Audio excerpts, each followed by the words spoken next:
this weekend. John Reynolds, his teammate, is there in 15th, and Sean Giles, one of those Australians we speak about, 16th fastest, a 1:37.291 here this afternoon.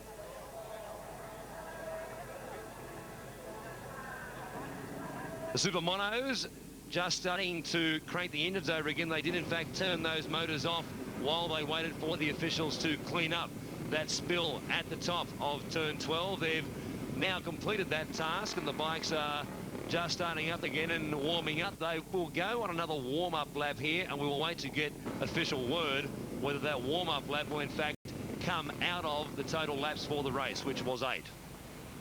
Yeah, they've still got the lap board that's up. Is still showing 8 laps to go, Warren. So I guess they're just going to stick with that original race distance once they get them all fired up. Bikes going everywhere here on the grid, all different ways after they had to restart them. Obviously, these bikes are difficult to turn because they don't have very much turning lock at all with the way they're set up for the racing. Justin Berg on his bike just pushing back to his spot on the grid. They will, of course, have to line up in correct order before the starter will, in fact, let them go on this warm-up lap. But from pole position, it will be Peter Hinton, starting from the inside of row 1, and alongside him, Alan Cathcart. Very annoying for that kind of thing to happen. And Cathcart, that's the second time he's fired up the bike. I saw him fire it up just before, but with a delay like that on the start, it really upsets your metal setting for the race. You know, like you're all geared up, you've got a time frame, you know what you do. Then you get out there, you're sitting, you go cold, you know, your body gets cold, you get all sort of wound down again. And then a certain amount of frustration sets in.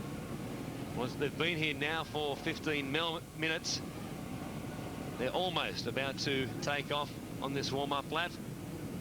Still a great crowd in attendance here watching on, enjoying all the action of the Superbikes this afternoon, and this place will be absolutely jam-packed tomorrow afternoon to watch both races. Race 1, of course, coming to you live midday Eastern Standard Time, and then race 2 at 3:30 in the afternoon, and it may just be the race that decides who will be the World Superbike champion for 1996. Troy Corser, if he finishes in front of Aaron Slide in race 1 tomorrow, he will clinch the title and become Australia's first ever world champion in this category. The Supermonos, though, off on their warm-up lap. They'll come around. The pit board still shows 8 laps to be run in this race, so they may, in fact, leave it at 8 and not take this warm-up lap off the total to be run, Kevin. I think that's the way it looks at the moment. The course cars come back. I would have thought by now, if they were going to shorten the race distance, they would have got advice from the clerk of course and changed the lap board out front there with 8 on it, which is 8 laps to go. So here they are getting around, getting all the tyres warmed up, and there's the indicator there. We can see it's still 8 laps. Riders hopefully will be getting all their frustrations out. As I said, it's very, very annoying. It just upsets the whole routine, you know, the rhythm you've got set before a race. You set your mind up, you know the time frame. Most of these guys have been doing that for years, and when you get a hold up like that, it's annoying. And you're also very curious about what the problem's been. They will have all been told by their teams and crews that the oil spills in the last couple of turns coming down onto the front straight, so they'll be wanting to get around there, have a look at, assess it, so that they can deal with it in the right way on the first lap. They most definitely, of course, will be having a very, very close look at it, as you say, as they come around that turn 12 to see exactly where the line is and just make sure they avoid it when they come round first time seriously. Yeah, you always hope it's out wide so that you can duck underneath it. Worst case scenario, if it starts on the inside and the guy's gone straight ahead across the track, which means you have to cross it at some stage, and that's usually when you're leaned over slightly, so it's a pretty dodgy business. The racing today has been relatively incident-free. We haven't seen too many offs, and those that haven't been major ones, so it's been nice, clean racing here at Phillip Island today. Great, exciting racetrack, very forgiving, being nice and wide. When you run a bit wide or so forth, you can usually save it before you hit the grass, but we saw one punter there have a bit of a headbutt with the tyres, and Mel Campbell didn't even make it to anywhere near the tyres, and that's quite a fast section of the track coming up onto Lukey Heights there where Mel went down. That, of course, was back in the Super Sports race earlier today. The Harley-Davidson Twin Sports provided plenty of excitement. And there you see the sawdust on the track flying up as the riders come over, and that's going to spread right across the width of the track by the looks of things. That's right, Warren. And also in there you've got a lot of, you would have seen them, the little rubber black spots, which are balls of rubber which come off the slick tyres and the racing tyres in the form of little balls. And that's also something else that happens when you run wide and high, when you mess up your line through a turn. Once you get offline and out wide, the track is covered in all those little balls, which become quite slippery when you've got your tyres on top of those, and they tend to roll, which is kind of like having the track covered in small stones is actually the exact feel you get. So they line back up now, the red flag just holding them for the second. They'll wait for all the back markers to make their way onto their grids, and we are very, very close for a start here in the Supermonos. From pole position, Peter Hinton has the good runner into turn one, and he got off the line very well, but Alan Cathcart didn't get the best of it. He was away about fourth off the line. As they burn down here now, it's Peter Hinton setting it up. Cathcart will look as though he'll be pushed back to third position, and Barry Allen getting up there very quickly as well to be not too far off Hinton's tail. Barry Allen couldn't keep his front wheel down. Alan Cathcart having a look up the inside of Barry. Oh! And Cathcart got on the brakes, and that slowed down to, he really gave, well, I couldn't quite see who it was, 89 Bean. Greg Fairthorne, sorry, a big shot, nearly caught Alan Cathcart's back wheel and would have sent him over the top had he hit the back of Alan Cathcart's bike more than likely. Down into Honda hairpin. Alan Cathcart trying to settle down. Barry Allen in fairly tight there so that nobody can get up the inside. Number 34. Roger Harrison going off at Honda corner there, just maybe no brakes and went straight through the corner. Now he's back on a bit of a mono as he gets back on there, but he's lost plenty of places. That's the big thing. Once the tyres have cooled down a bit, you saw them coming into the first right-hand turn. That side of the tyre is definitely not up to temperature, and that's the result you get. Up the back the first time, Peter Hinton leads them. Barry Allen and Alan Cathcart coming together here. Here's Cathcart. Oh, and Cathcart loses it. The sparks off the left-hand side of the bike there, and there he is laying in the grass. He looks okay.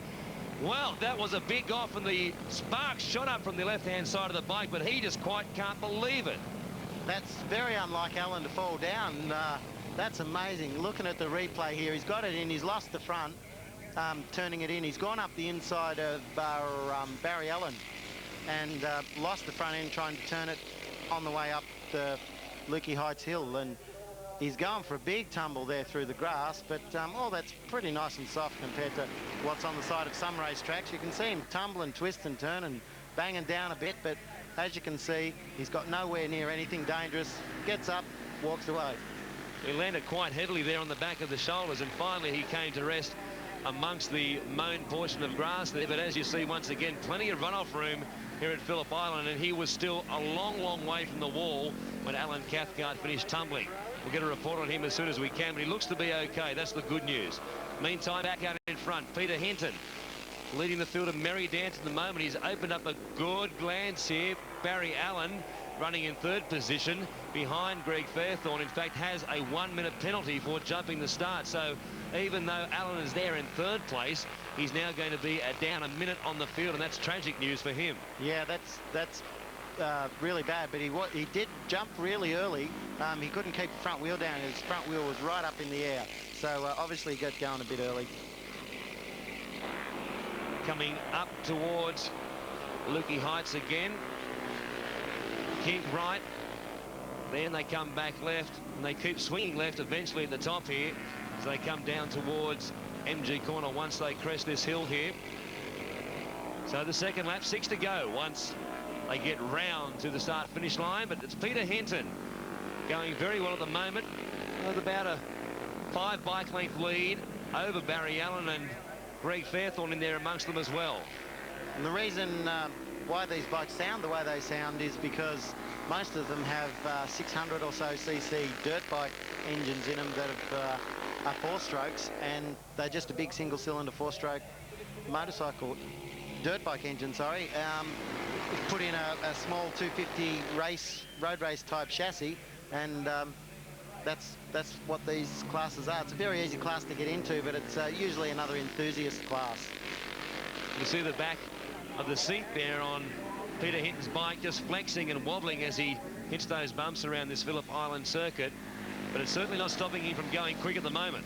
No, very light subframe, and Peter Hinton, he's been a very serious competitor in road racing for years. I remember when I started, he was racing the 250 Grand Prix class, and now, as I said before, enthusiast type things where you get down there and fiddle around with the bike half the night and build it up and prepare it for the weekend and so on.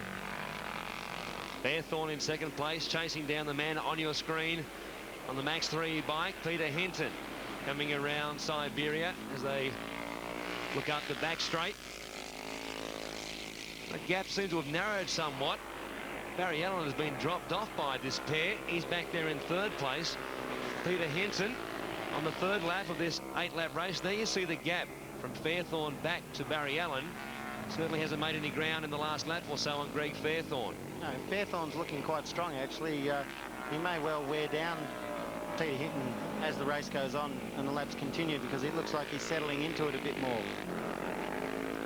So around turn 11, across this short straight at the very top of the circuit, and then once again past pit lane, around turn 12 and down the long and very, very fast Gardner straight towards turn 1. It'd seem like a half an hour to get down the straight on one of these, probably after being on a superbike or any of the Grand Prix classes, because you're definitely not moving anywhere near that sort of speed. Would seem to take pretty close to forever. Well, most of these bikes were around about the 150, 152 mark in qualifying, so you can tell that's some 17 seconds off the time that Colin Edwards managed to put in qualifying in the session we just saw in the World Superbikes. Yeah, and there'd be a big chunk of that would be down the front straight, because that's obviously where the 750 Screamers make up most of their time with the types of speeds that they're getting down the front straight. Peter Hinton leads them under GIO Bridge on lap number 3. Pulls it up to get around the hairpin right-hand corner there at Honda, and he put the back end out a little bit there too, sliding it nicely around there. Greg Fairthorn in pursuit of him. Barry Allen still back there in third place. Hasn't been able to make much of a change at all here, Fairthorn too.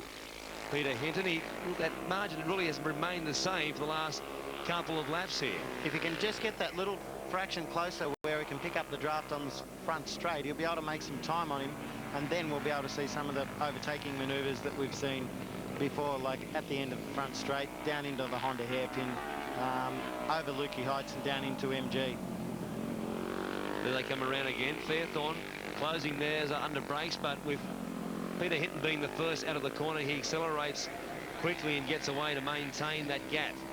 Around they come, turn 12 again. The water, or whatever the substance was, the fluid was, it was laid down just about here at turn 12. Hasn't played a factor as yet. In fact, the track looks relatively clean compared to what it could have been. Yeah, I think it might have been a little offline. Hopefully that's the way it worked out. And once the bikes go over it a bit, that sawdust gets blown like off the racing line. It sort of disperses out to the sides. A change here in the order there. You see Barry Allen has dropped out of things. Brett Weil, in fact, is now in third place. So Barry Allen might have had some problems with his bike and may even have pulled out of it. Here's Greg Fairthorn really closing now and bridging this gap as they come down towards Honda Corner. Then it's a very, very long way back to the third place right at Brett Weil. These two look to have it amongst themselves. Yeah, Greg Fairthorn went very wide coming out of Southern Loop then. Obviously wasn't carrying enough speed, because when you're tighter, you don't need to be going as fast because you cover a lot less ground. And once you drift out wide, you've got to try to get some more speed in tow so that you can make up for travelling the longer distance. Because obviously if you've got to travel a longer distance, then you need to be going faster to arrive there at the same time. But he's still, Peter Hinton might have dropped him off a little bit. Maybe just made a mistake in Southern Loop and ran wide, Fairthorn. But we'll see how he can go from here. Past the hay shed, across the top of Lukey Heights, down to MG Corner. Coming up to the halfway stage in this Supermonos race, the first one of two here this weekend. They'll be racing again tomorrow, as will the World Superbikes in 2 rounds. Race 1 at midday, race 2 at 3:30. Make sure you join us here on Fox Sports for both those races. An Australian Troy Course and the boy from Wollongong in line to become our first ever World Superbike champion. But Peter Hinton leads this race down Gardner Straight and across the start-finish line once again. About a 30-metre gap back to Greg Fairthorn, number 89 there in the background. Down to turn 1. It's been very, very consistent pace set by these two. Either really able to pull away or climb back in the case of Fairthorn. There's just a steady gap there. Fairthorn's, it gets him a little through Southern Loop. He's closer this time. This was where he ran really wide last lap. He's out there a little bit again, but Hinton's gone with him. He's getting close to striking distance now. By the time they get through the Honda hairpin, he may be getting close enough. No. Not this time, but that gap certainly has shrunk in the last half lap once they got onto Honda Straight. Fairthorn got a bit of a run going into turn 1 and then really closed under brakes there at Southern Loop, as you said, Kevin. But Hinton now brings it around, coming up through Siberia, through the left and right kink again. Hinton certainly has a little bit more horsepower, it looks like, because he's able to get away from him up this back section. Yeah, that's definitely what it looks like. But Fairthorn looks like he's got it by the horns a bit more and closes back up to Hinton a little bit through the turns and the twisty parts and the more difficult parts of the circuit. Down the hill from Lukey Heights around MG Corner. Once again, Fairthorn getting up close to the back wheel, but can't quite manage to keep it around this top section. So these bikes certainly have their advantages around different parts of the track. Yeah, they certainly do, and they'll be in different chassis and so forth. Fairthorn should have been a little bit closer this time, so he might pick up a little bit of draft down the front straight off Hinton. But he's still just that fraction too far back. If he can stay a little bit closer on the backside of the circuit, then he'll be close enough down the front straight to pick up a bit of the draft. This is lap 6 of an 8-lap race in these Supermonos. Now they're coming up on the back markers, and that will make it interesting indeed. Hinton flies past one of the first back markers he comes across. Fairthorn should have no trouble also getting past him through the Southern Loop. Fairthorn's lost some major amount of ground then being caught up behind that slow rider. So, look at the gap now. Compared to last lap, it's easily doubled. So, unless we can see Peter Hinton make a bit of a mess up or Greg Fairthorn take a shortcut, we might not see a close finish. Fairthorn just getting it out of shape a little bit there. The bike just stepping out on him momentarily through Honda Corner. Here they swing left up past Siberia again. The aptly named part of the track faces the ocean, and the wind, when it does get down, the temperature that is, the wind really can be biting down on that part of the track, the closest point to the water. Very crisp winds down here, and those winds can blow you about quite a bit, especially on a very light bike like this, which has no weight limit in actual fact. Consists of a single-cylinder dirt bike engine. Most of them involve 250 Yamaha chassis usually, as in race-type chassis. And in fact, out of the 54 bikes in the field, 21 consist of either a Yamaha engine or a Yamaha chassis. So Yamaha having quite a good say in this class of racing. And at the moment, had it pretty much on rails. He hasn't got it out of shape too much at any point here as he comes back down Gardner Straight. And Greg Fairthorn, well, that gap certainly has increased as they come past our commentary position. We've got a great look there, and he throws away a tear-off in the background. Yeah, exactly. Maybe he thinks he's getting bad vision and can't see where Hinton's going, but no, the gap's just getting bigger. Peter Hinton has got a huge amount of experience road racing. I mean, my first race I went to in 1981, Peter Hinton was there racing and one of the leading guys. So he's racing against a lot of experience against Peter Hinton. Must be frustrating for yourself sitting here in the commentary box at time watching all these guys you used to race against go around and not being able to get out there because of a knee injury and do it yourself. Well, that's the way it is. I'd like to be superbikes, that's it. They can have all the rest of this stuff, but yeah, unfortunately I can't get on the superbike. You know, once you get up to a superbike level, then it's very difficult to go to a lower class, and that's where it is. Now they're on the last lap now of the Supermono race, so Hinton's looking very good for lead, but he's coming back up on some more lap traffic, so we'll just see how cleanly he gets through here.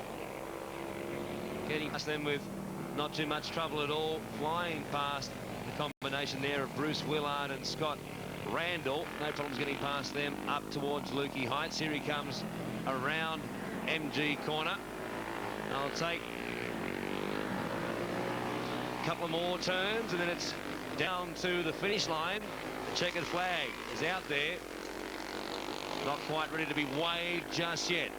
But Peter Hinton around turn 12. No problems for him. Here he comes down the main straight. The checkered flag waits for him and he goes through to take the Supermono race, leg 1 of a 2-race series here at Phillip Island this afternoon. Coming past in second place was Greg Fairthorne, but Peter Hinton dominated from the start, basically got to the lead and didn't look to be troubled at all after that, Kevin. No, very strong performance from Peter Hinton. We thought Greg Fairthorne was going to give him a bit of a hurry up there at one stage, but then he dropped back in the lap traffic and never had a show again after that.